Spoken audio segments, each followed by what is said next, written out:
Hello, witches. Grab your goat, grab two. Grab a drink and grab a blanket to hide under because it is time for the Witches Movie Coven. Yes, witches, real witches, talking about witches, not always real witches, in movies. We are thrilled to have you. We are doing the 1980 cult classic Inferno today. Oh my, hope you watched it. Hope you watched it. Maybe we could explain it to you. Maybe we can't. My name is Patti Negri. I am one of your hosts. You might know me from The Witching Hour, my regular podcast, from Ghost Adventures to Portals to Hell, all my work with influencers and YouTubers, bathroom walls across America, or just me clenching my gloat. I've never clenched my gloat before. Okay, it's going to be one of those nights. Let me pass this on to my other co-host. Let's go to our regular co-host today, Richard-Lael. Take it from here.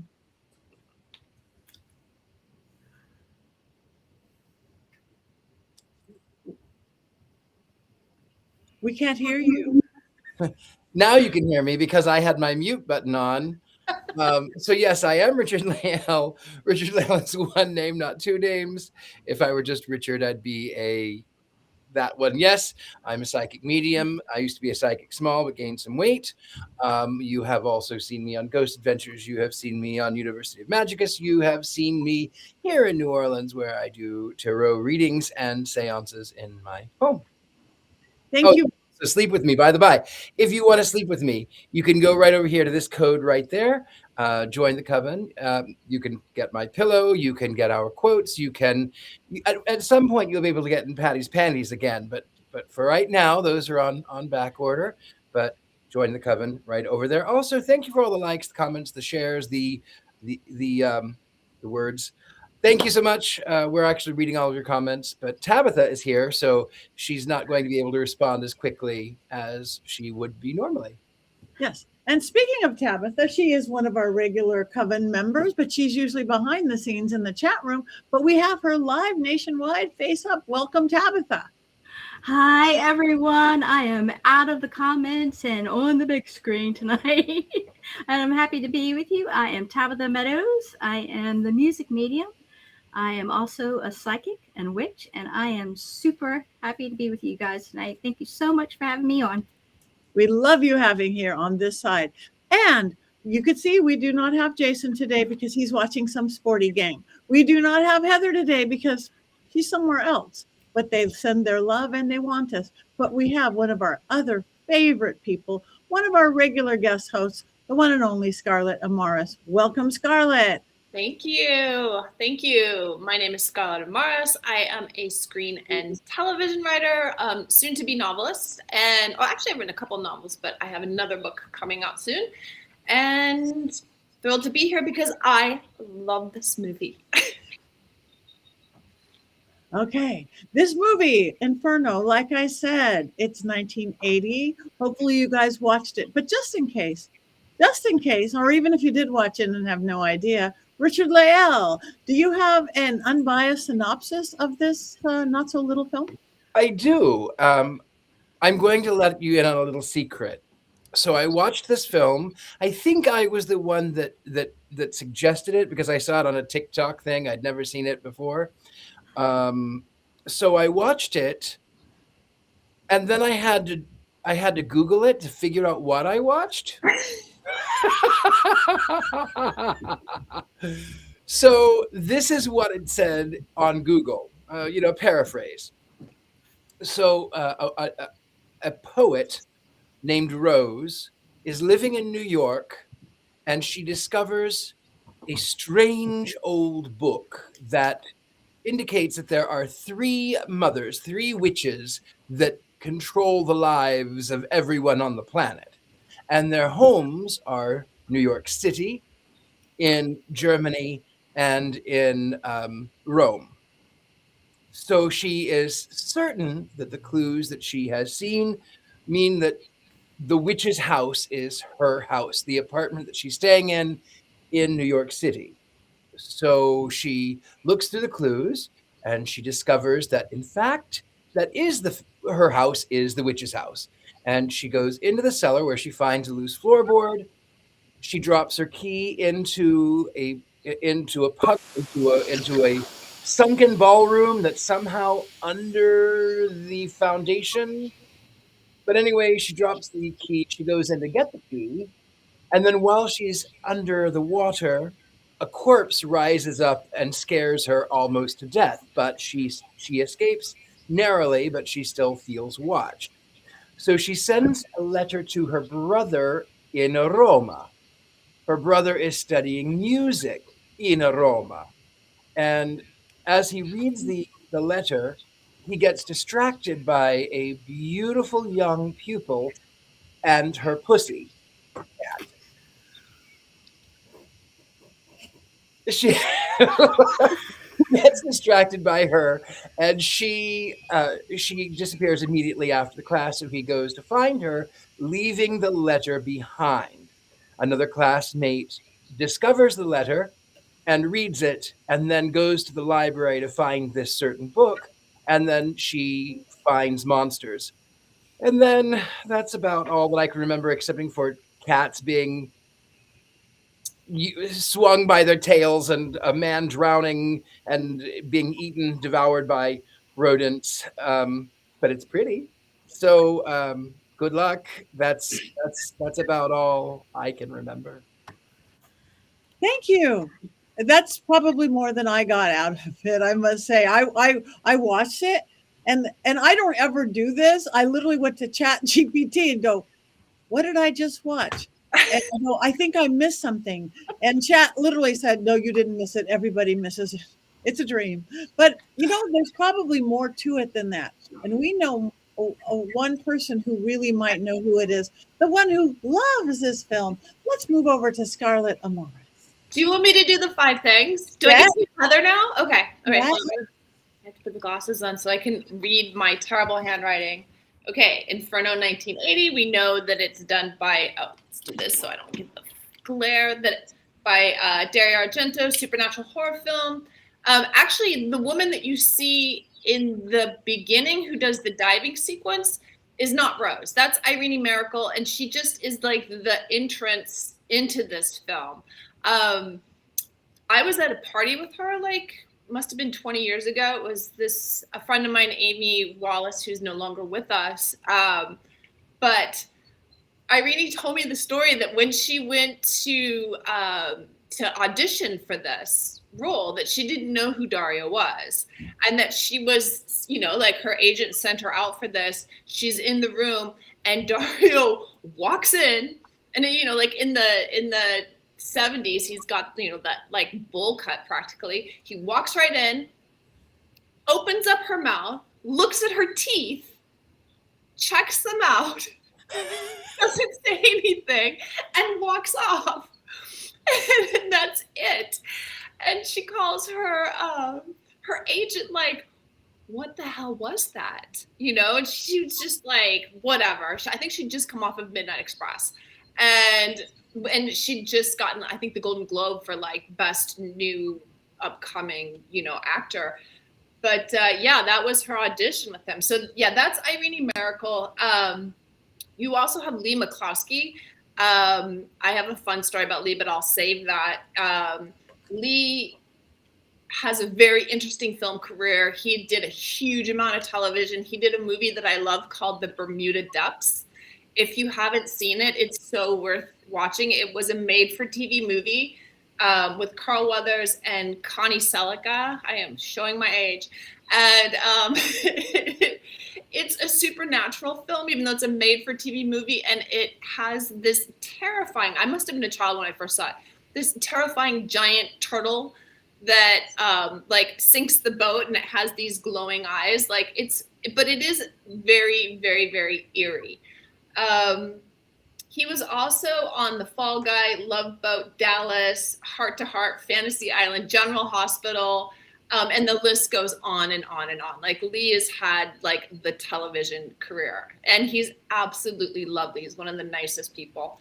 Who else is in this? You have Eleanor Georgi, you have Daria Nicolodi. Daria Nicolodi was Dario's wife. She also is should have been credited as the co-writer in this, but she is not. And she had such fights, and this is well documented. She had such fights with Dario over Suspiria that she didn't want to fight him for this. And she said that publicly. And, you know, they had like a terrible falling out when they had a divorce. But by the time that they made Mother of Tears, they had made up again. She's in Mother of Tears as her last role. So you have Daria Nicolodi, you have Alida Valli. Alida Valli plays like the old woman, and if you are a fan of Bava, you will know her from Lisa and the Devil, which she is absolutely fantastic in. But Alida Valli had a huge career in Italian cinema, and she's this powerhouse of a presence.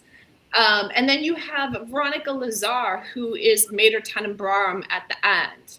And she plays the nurse, and she's all like sweet until that last like 5 minutes. Also like another amazing witch powerhouse. Like she owns that role. I wish they showed her longer instead of going to the goofy skeleton, because I find her mesmerizing.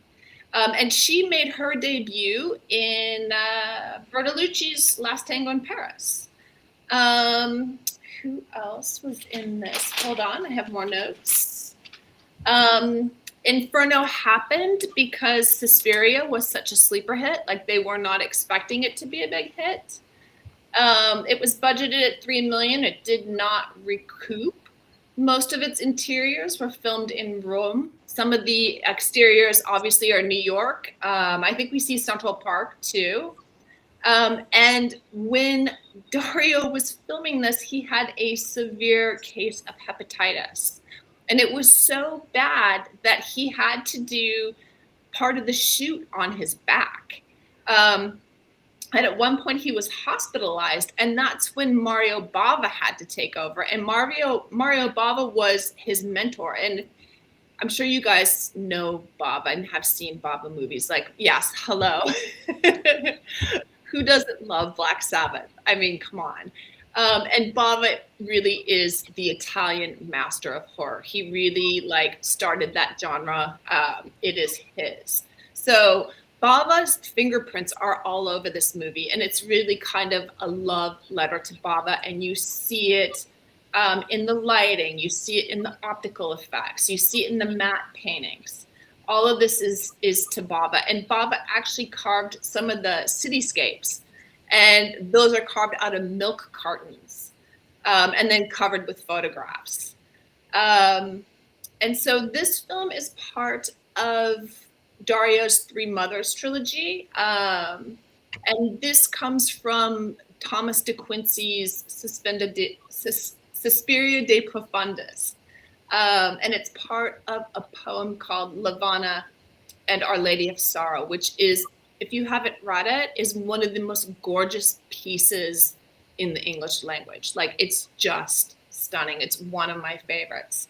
And so you have, in this poem, this piece of beautiful art features Mater Lacrimarum, who is the Mother of Tears, Mater Suspiriorum, who is the Mother of Sighs, and Mater Tenebrorum, who is the Mother of Darkness. So obviously Suspiria, the one that was made first, was Mater Suspiriorum.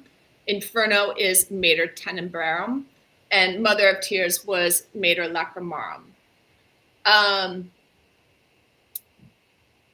The soundtrack, which I don't know if you guys listened to the whole thing, but it's absolutely bonkers. And Dario wanted something that was going to be much different than Goblin, who he usually worked with. I'm a big Goblin fan too. The story goes that he saw Keith Emerson, who's a prog rocker, part of Emerson, Lake and Palmer, that he was playing some show and got so into it that he started stabbing his keyboard, and that Dario was like, that's my guy. I want this guy to do it. And Dario told Keith that he wanted the soundtrack to sound like a fast, bumpy ride through like the Italian city. Which, when you listen to, like some of it in there, it definitely sounds like that. He absolutely delivered.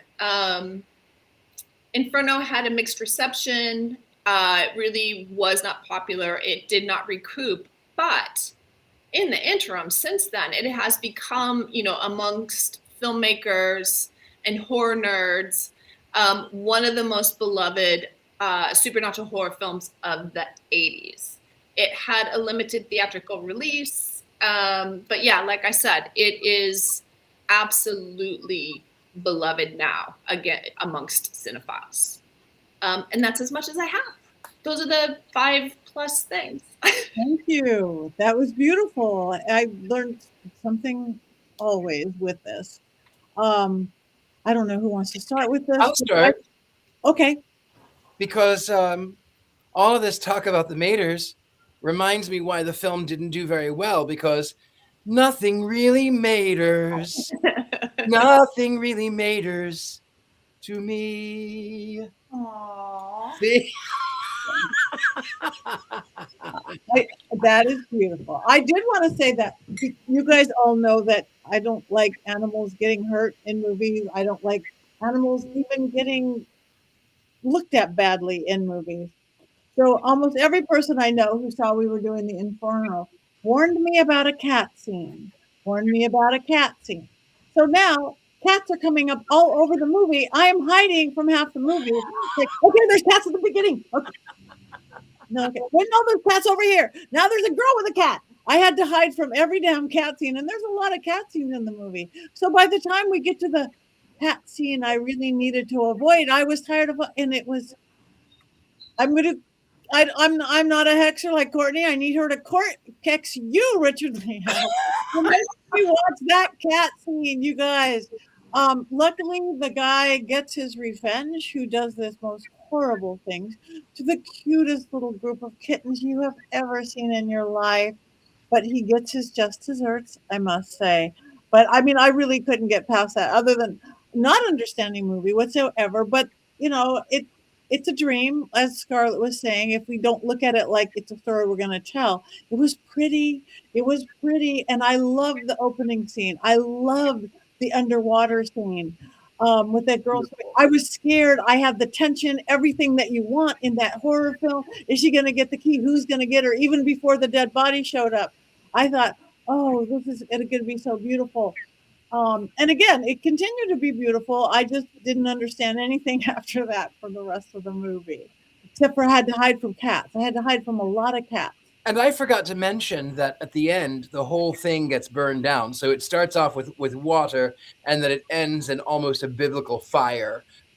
So there is some sort of religious undertones there. I saw that very witchy too, because water again represents crossing worlds, our subconscious, the hidden truth. There's even mirrors in there, which reality isn't trustworthy, reflection versus truth. The fire destroys, of course. Fire destroys mother's illusion. It purifies. Even the cats often act. Their cats are supernatural. They're guardians and things. So I saw magic and witchy stuff throughout the whole dang thing. Oh yeah, there's all kinds of esoteric references in it too. Like if you see the first establishing shot of the house in New York, it has the Gurdjieff lived here, and when you look at Varelli as the alchemist, it's based on Fulcanelli, who was the alchemist consortium, who wrote Mystery of the Cathedrals and Dwelling of the Philosophers.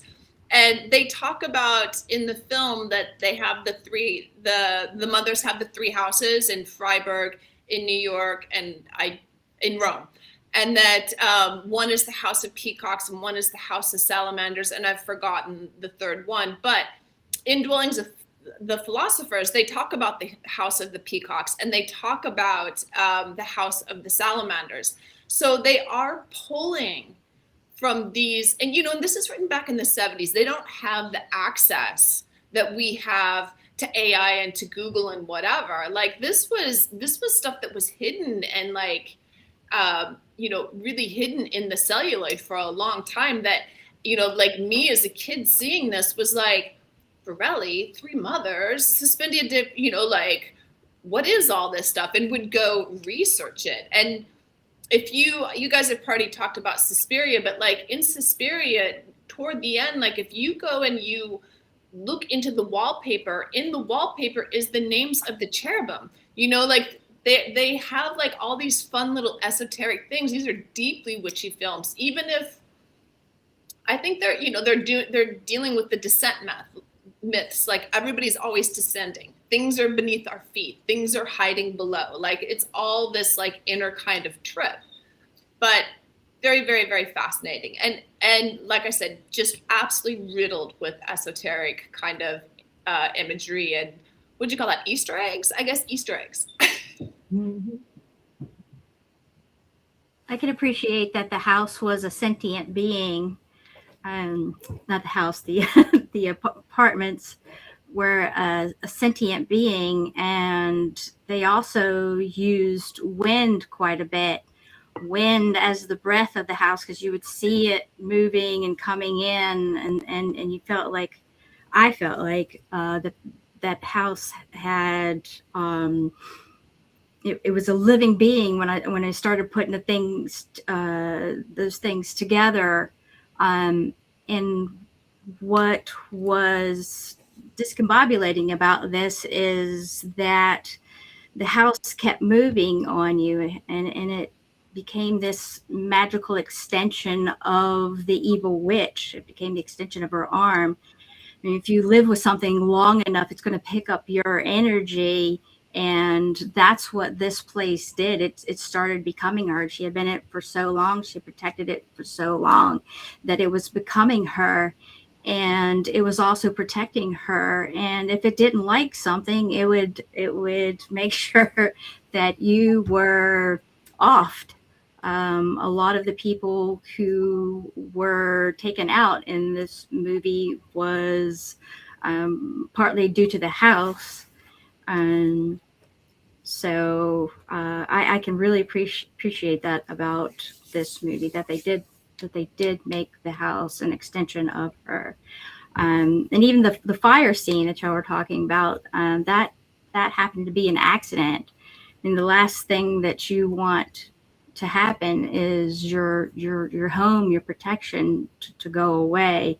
And that wasn't meant to happen, but you know, eventually all things come for you. Yeah, you know what I love about that house too is that they were talking through the, you know, like they could hear each other like talking through the pipes. And I remember, I think it was at the castle of Foix in France. And in some of the old medieval castles, they have that where you can be 3 floors below, and they have a little thing going through the rocks that you can call up to. And the first time I encountered that, I was like, oh my God, it's Inferno was real. Like it actually works. Yeah, I mean, Richard-Lael, you could probably speak to that a little bit too. I mean, that was intentional for larger homes like that. It certainly was, because you had to find a way to communicate to servants. So connecting that with the breath, that was they would listen. The walls have eyes and ears. They were listening. They were hearing.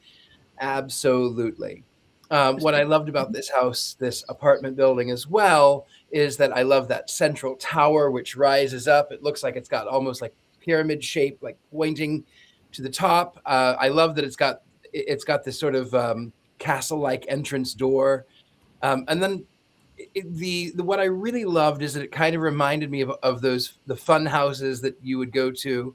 I've mentioned this story before. Now, I've never been to Disneyland excepting for once when I was performing in Los Angeles. I mean, in Orange County.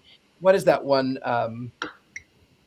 House of Blues. I was performing at House of Blues, but that's the only time I've ever been to Disney.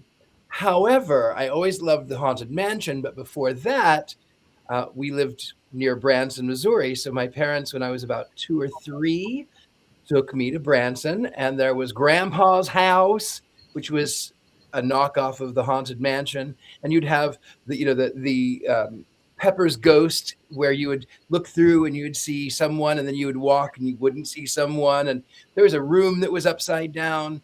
And this house in this story really felt very much like one of those fun houses. There was a rock wall, and there were gilded mirrors, and then there was this huge staircase with this open atrium. I mean, really, it didn't match, but it was so fantastic. They use color a lot too. They use the blues and the reds to create mood. That's Mario Bava all the way. Bava was the one who originated that. Like that, he was the master of color. Also, the other thing about Bava that's very fun is if you go back and watch his movies, like they are written and filmed very quickly, but he was so innovative in taking spaces and redressing them in ways that you have to watch something like very closely, like 10 or 15 times to go, oh my God, he just used the same room again. Like, you know, like he just was, and he was the master of light. Like there would be no Tim Burton today without Bava. You know, I mean, and Tim Burton's the first person to say that too. Like he's such an influence. He really is. But yeah, the color in this is jaw-dropping. Brilliant. Absolutely brilliant. It kind of reminded me a little of the old Hammer horror films, that vivid use of color. Brilliant. Which, of course, in the 19th century, things were colorful, but not quite 1970s color, but it was brilliant. Loved the color. The film was absolutely breathtaking. I didn't know what was going on. I didn't fall asleep. It held my attention. I just didn't know what was going on. But it was beautiful. It was well acted. And I liked the first kitty cat, but I did sort of cringe when I saw when the other fellow was coming in with the cats. So, but it was, other than that, I thought it was absolutely beautiful. Well, the house became so powerful too that it actually had reach outside of itself, because even when the gentleman went outside to do the nasty business with the cats, and Karma came around real quick, and sometimes she's quick, sometimes she's really slow, but she was quick in this. Yeah, so you see the oh shoot, I'm losing my words here. The big it's not a ditch. The rats start coming out of the hole. The drain pipe. Thank you, the drain pipe. Thank you, Richard-Lael. The rats start coming out of the drain pipe, and that's the house sending, doing away with people that it didn't like. I mean, her cats are being attacked. Cats are familiars. They're an extension of her as well. They're her eyes and their ears, in the intelligence, and also sometimes they also, like with the one woman, they were attacking her too. So it was interesting that they did take the horror outside of the house. And with the three houses in Rome, Germany, and New York, I mean that kind of makes a triangular energy extension as well, which is super powerful. So not only did it go just outside of the house, really and truly, it did what it says. If you get to watch all three movies, it reached, all around the world with their connection to each other. I will say too. Oh, go ahead. No, I was saying, what did you think of the acting? Because like I know that it's being translated from Italian to American, but like I love Lee Mikowski, but he's like sleepwalking in this movie, and like some of his reactions are very odd. I also love when like they're in the elevator and Alita Valley said, he's like, what happened to me? And she's like, it was your heart. And he's like, I don't have a heart condition. And she goes, but we gave you heart medicine and it made you better. And like, there's sometimes like a lag in logic and a lag in the I thought it was strange. A lot of it was strange because it seemed like people were just doing a lot of sitting and observing and judging. There was a lot of. That sounds like me every day. Yeah. Well, I thought that everybody was acting weird added to that dream thing. Yeah. That not that good acting or bad acting. It's just weird characters. The characters were being, again, the acting, the sitting, watching, judging, weird reactions to things, just like what happens in dreams sometimes. Yeah. Where the place I came out of the movie because I had to hide from the cats is with the rats. I'm like, this is 1980. They didn't have CGI. Is that actor really covered with all those rats? That's a whole lot of rats. I don't know how I would have taken that role with the rats, not with the cat. So I don't usually step out of a movie like that, but I was just thinking. I've never seen a New York rat, but I've heard that they could be like the size of small dogs. So after that scene, I was like, wait a minute. I don't think those were rats. They were kind of small, weren't they? Wouldn't they be much larger than that? So that was the thing that got me thinking too. New York rats are vicious, though. I will tell you that there's a famous. It became famous. A rat dragging a pizza upstairs, and it has been parodied. It has been parodied by people in rat suits pulling up huge pieces of pizza. It's so iconic. That's like New York City subway rats. They're Teenage Mutant Ninja Turtles are not so far. It's true. From the story, then are they? There it is. That's so awesome. Yeah. I wanted to go back to the architecture for just a moment. So Victorian architecture, which most of this is, a lot of times in the 19th century, in the 18th century had the Age of Enlightenment, and everyone was sort of doing things that were mathematical, but everything was much more balanced. But in the 19th century, spiritualism became at its peak, and people were really sort of focused on spirit and connecting with the other world and connecting with gods and goddesses and connecting with spirits and tarot and seances. It was at the height in the 19th century. So oftentimes these rooms were actually literally designed to channel spirit form. So when you think of a house as a living being, it was already designed to channel those spirits. And then it was built by the 16th century, or it was designed by the 16th century philosopher, I think is what it was in the story. Anyway, what was that? Alchemist. So it was designed by an alchemist in the story, but the house is clearly 19th century. So oftentimes Victorian things were built to be haunted, which is why when we think of haunted houses, they always look like a Victorian house. Very good. Very interesting. Can I say something else? Say lots. Okay, so when the first short film that I wrote got picked up, which was for Theater Bazaar, we were trying to figure out who we were going to cast as the witch, as Marie Antoinette.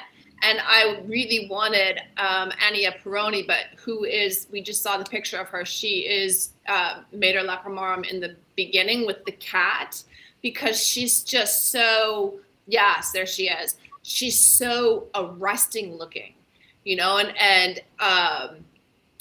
but we didn't get her. We ended up going with Catriona McCall from The Beyond.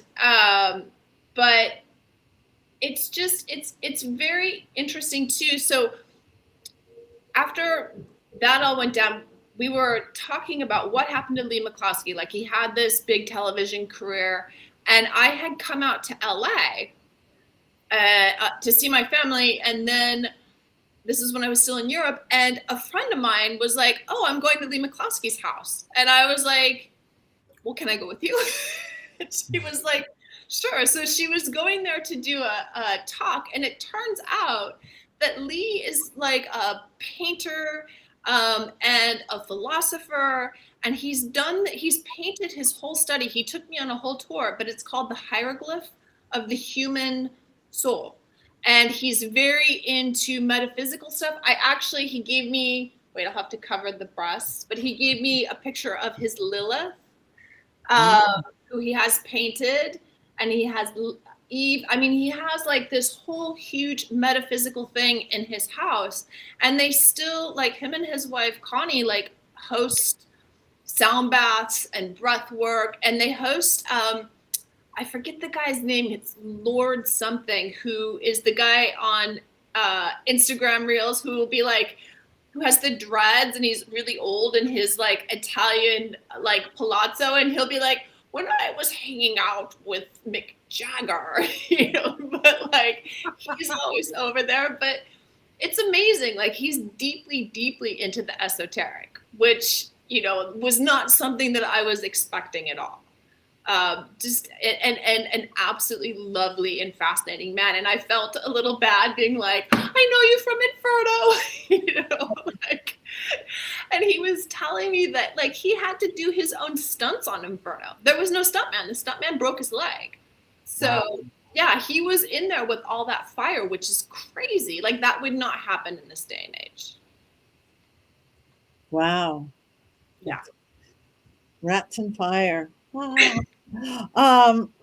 All right. I hope everybody watched it. I know we don't have Courtney for quotes, but Richard-Lael, you did look up some quotes. I did look up some quotes.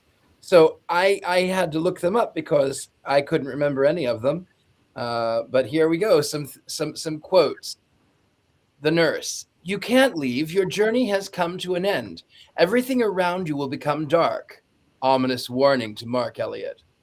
The nurse: it's on fire. It's all going to burn down, just like before.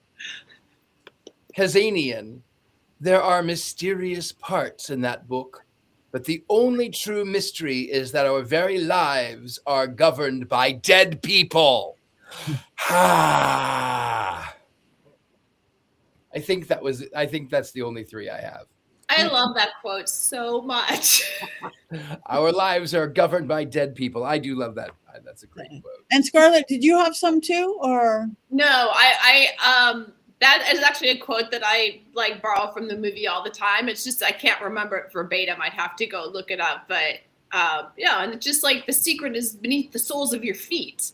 Oh. You know, like I love that he goes and he's like, oh, the soles of my feet, the soles of my feet. And then somewhere finds like a jackhammer and, you know, like pulls up the floorboards and then starts picking at it. Like, it's so bonkers. Like, I love that kind of bonkers dream logic. Aren't allowed to make films like that today. You know, you just aren't. And if you go into this movie wanting a plot that has a narrative arc and has a beginning and end that makes sense, you are not going to enjoy this movie. But if you just kind of like let go of reality and realize it's some bizarre descent and go with it, you're going to have a great time. Yeah, it's a dream.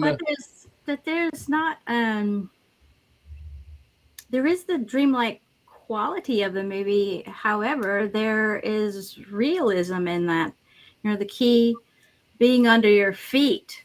I live in Virginia, and pretty much everywhere in Virginia was some sort of battle. And I've often thought about that, and it could put you in a real solemn place if you really, really, truly start to think about it. How many actual bodies that you are walking on a daily basis, you know, where people dropped, they maybe would have had a large hole dug for them, or maybe not, or they were left, or there are even people who passed away who were entered in the ground who do not have grave markers because the people who they worked for did not afford them that luxury. And so there are truths to the answers, the secrets actually being right under our feet, the ground, the very ground we walk on. And being governed by the dead. I mean, don't ever go to the catacombs in Paris, because once you're down there for a while and you know that you're down there with the bones of 3 million people, like all kinds of weird, terrible things start to come. Oh my gosh, yes. One Halloween, I went to Williamsburg, Virginia. They were having a big party for adults on the Duke of Gloucester Street. And it was so amazing. I have never had that much paranormal activity happen to me personally in one place in my entire life.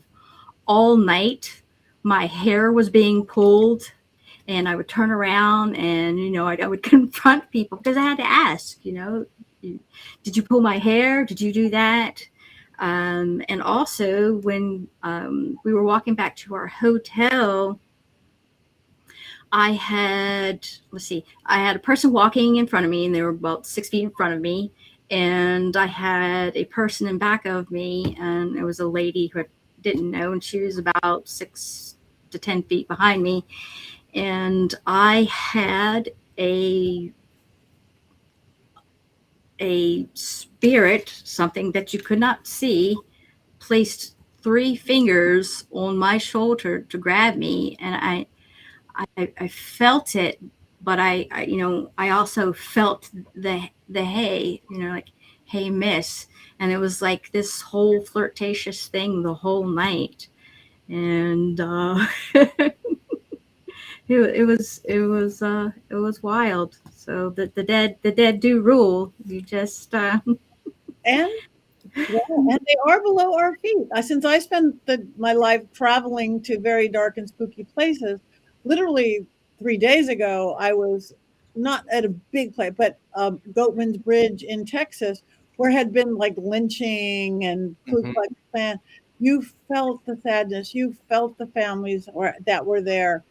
And that's it was below the soles of our feet. It was the dead. Or going to like Gettysburg, or you're saying, well, so many lives were lost. So many. Yeah. I remember, Patty, we were in Virginia City. Yeah. And that's another one where there's a lot of dead beneath the ground because of the mine that was there. I went on one of the tours with go look at the mines. So I walk through and I see this man in the corner, and he's got a monkey, and I thought he was a man of color, and then I realized, no, he's got soot all over him.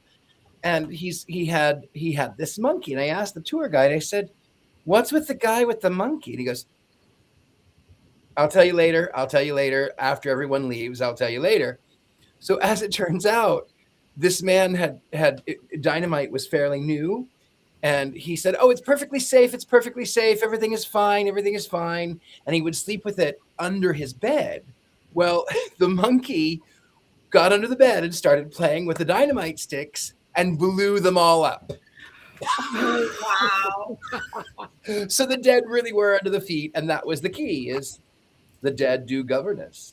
The dead do govern us. I have a question. Have you guys watched the original Suspiria, or did you watch the remake? We watched both. Okay. All right. Yeah.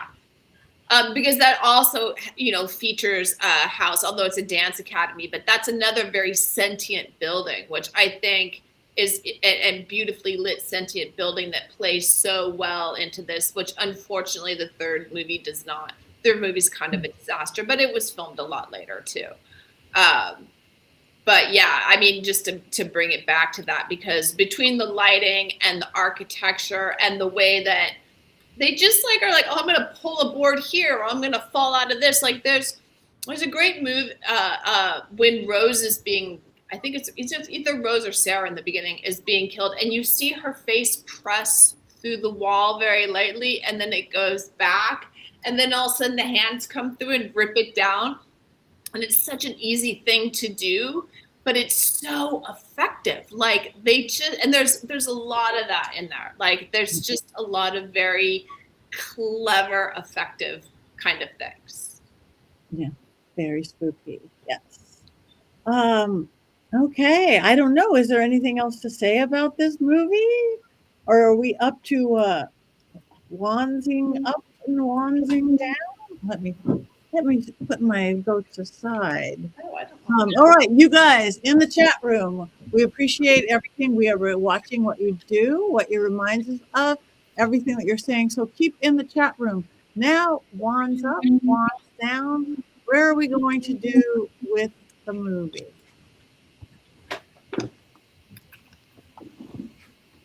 Up! I don't have a wand. I have a cat toy. Perfect. I have a cat laser. I have a knife. Richard-Lael has a knife. We had to go different than the wand. No, yeah. So I am almost completely up. It would have been up except for the cats. I told you it was fake, though. I know. But it looks real. Well, you know that Dario did that because he witnessed something like that as a kid, and so he did it to like exercise it. Yeah. Well, I mean, you know, you're like old school Italy back whenever. I mean, I remember when I was growing up, you know, I was going to school in Chicago, like one of my roommates was like, yeah, we used to do that on the farm all the time. And I was like, that's horrible. That's the worst thing I could, you know, ever imagine. It was unfortunate, but he put that in the movie so that he would like exercise the memory of it. Okay. It didn't work for me, just saying that. I did not exercise anything except for that I have to hide behind another pillow. But other than that, it is almost straight up. Though I had to use a knife and not a wand because this is a knifey movie, not a wandy movie. So what about all you guys in the chat room? Victoria's got a wands up. Wands neutral from Robert, and that's sort of pushing it. That's sort of neutral on CIN. Wands up and horns up for Lord Kelvin. Wands up now that we know what happened and the cat was fake. I thank you for that, knowing that. Again, I was thinking old movie, no CGI, no animal protectors like we have now on set. I know. Well, I mean, like when I watch old Westerns, I have a horrible time with them because I know what the tripwires do to the horses. Like that is, or even when I watch The Wild Bunch, like I know one of the horses was killed, you know, like I unfortunately know a little bit too much about that and I get it. It's really, really hard, but I don't even like the way they grab the cat in this. Like it's very mean. But I know that the bag of cat, yes, you do see the cats in the bag, but it was an animatronic bag movie that they pushed into. Okay. Yeah, that was. Thank you very much. Okay, we're getting more and more wands up, wands up, wands up. So, a couple of neutrals, but I have not seen a complete wands down yet at all. So if you didn't check this film, if you were intrigued by this, either like intrigued good or intrigued bad, we do suggest you guys check it out. It's available lots of places on streaming. Tone Right Music just did a Wands Down. First Wands Down. Nightmare, Wands Down. And Wands down, ADHD fever nightmare. Well, there is some truth to that because there was dream logic and there was, oh, yeah, I'm going to pry up the floorboard. Oh, there's a submerged ballroom. And, oh, of course, there are 3 spirits that are witches that are they're sisters and they control everybody. Oh, of course there are. So, yeah, it was definitely ADHD fever dream nightmare. But I loved it. I didn't know what was happening, but I was along for the ride. I loved every second. Plus, I love that we have, you know, 3 muses, 3 fates, and now we have 3 mothers of sorrow. Like, it's beautiful. Yeah. Thank you to Quincy. Thank you to Quincy. So, all right. Do we know what we have next week? Anybody know? The grandfather from Moonstruck was in it. Oh, yeah. We were getting that. Welcome is next week. What is that? A movie. Well, I gathered that. I'm just impressed that you and I agreed on a movie. I know. That is good. Well, it was, I will admit, the reason that I really liked it is because that's how I dream. That literally is how I see things, you know. Oh, I just figured it's because you chose it.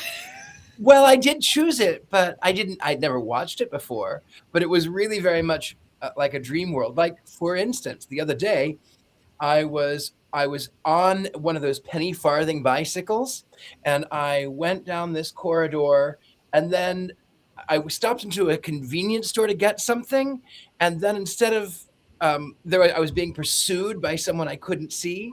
So I ran and jumped over a convertible and back on the penny farthing, then went down a corridor with doors. And then this guy was with a knife after me. He was chasing me. So I took my helmet off and threw it at him. And then I fell into a room and I held the door shut with my feet. And then I woke up because I was dreaming. And that's exactly how I dream. So I enjoyed it, actually. I enjoyed it, except for that I had to hide half of it. But I didn't know who had picked it. But after watching it, I said Richard-Lael had to have picked this because it's dark and weird. Who else would pick the dark and weird? You know? I would. Yeah, Scarlett would. I have a quick synopsis on Hokum if you'd like to hear what is a Hokum. I wanted to know what is a Hokum too, besides a movie. Hokum 2026 is an Irish supernatural folk horror film directed by Damien McCarthy, starring Adam Scott as a cynical, abrasive horror novelist. He travels to a remote inn in Ireland to scatter his parents' ashes, but becomes trapped facing a malevolent witch and his own personal demons. I love my personal demons. Thank you very much.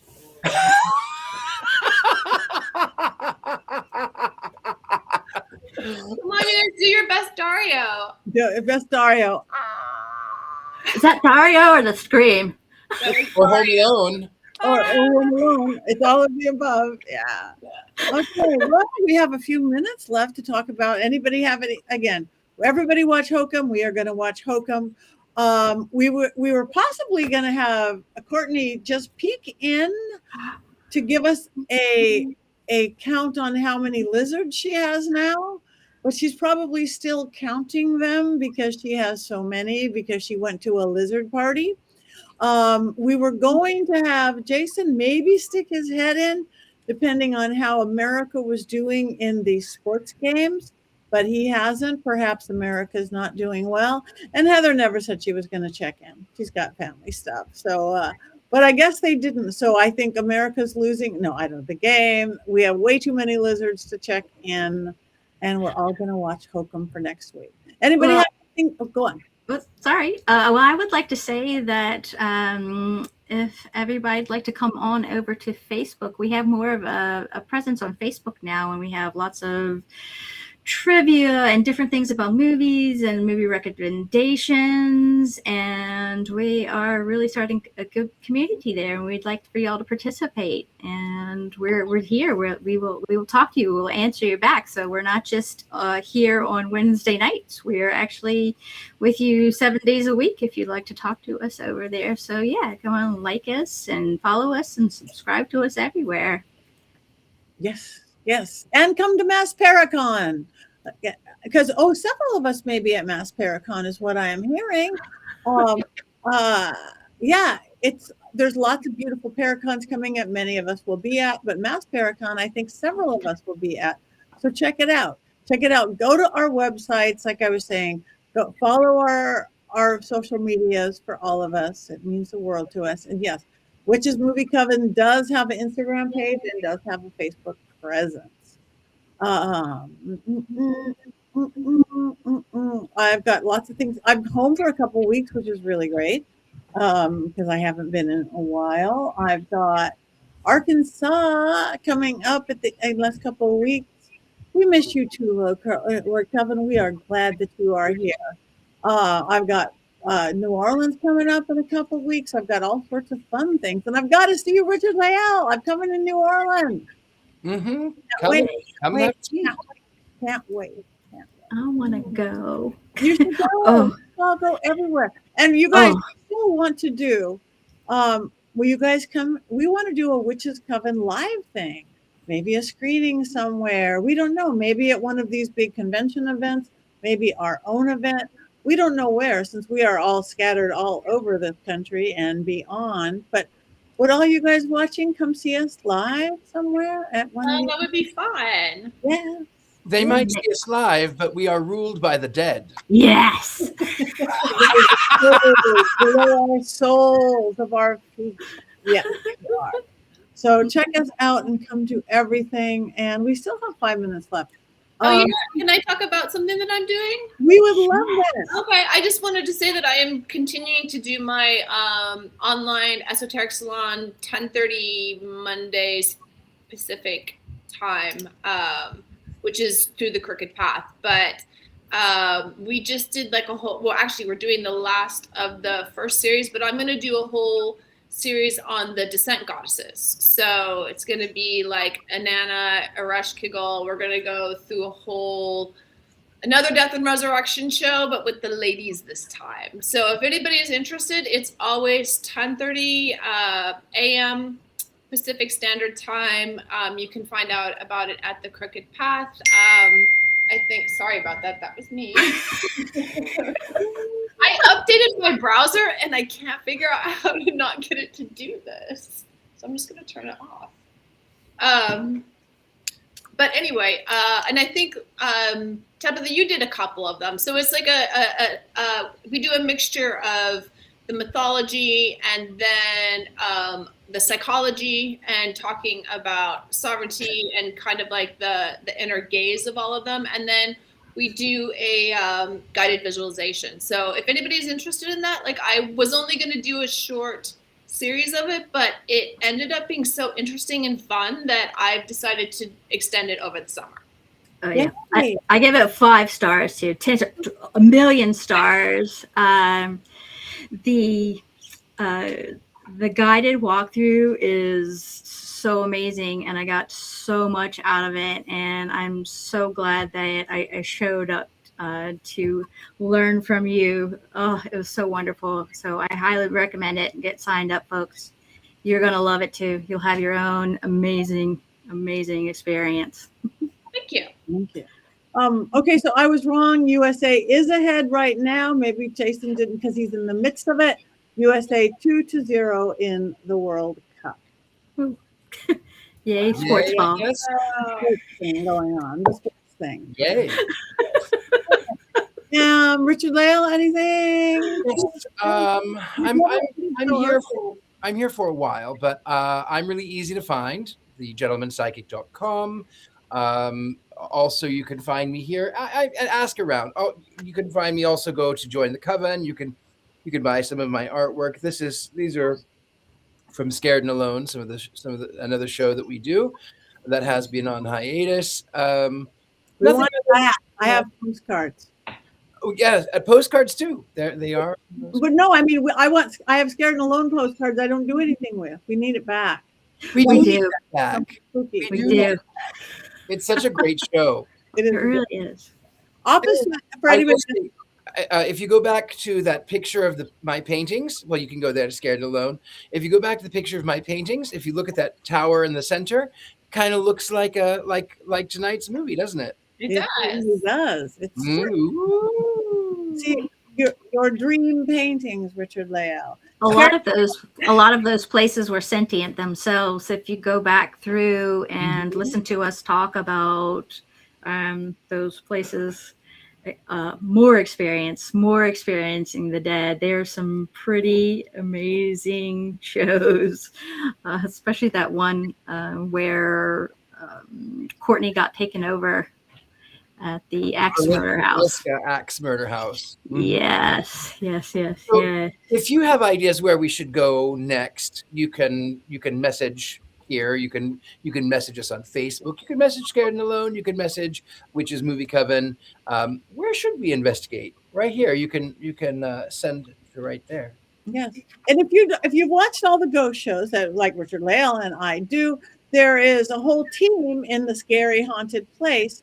And then one person at what they call base camp or video village, watching the whole team. We've completely reversed it. We have one person, Courtney, in the haunted house, and then the rest of us sitting safely in our home, watching like, don't look behind you. So it's complete reverse of all the TV shows and all the YouTubers that we want to do. We just really do want to lock Courtney down in a haunted house.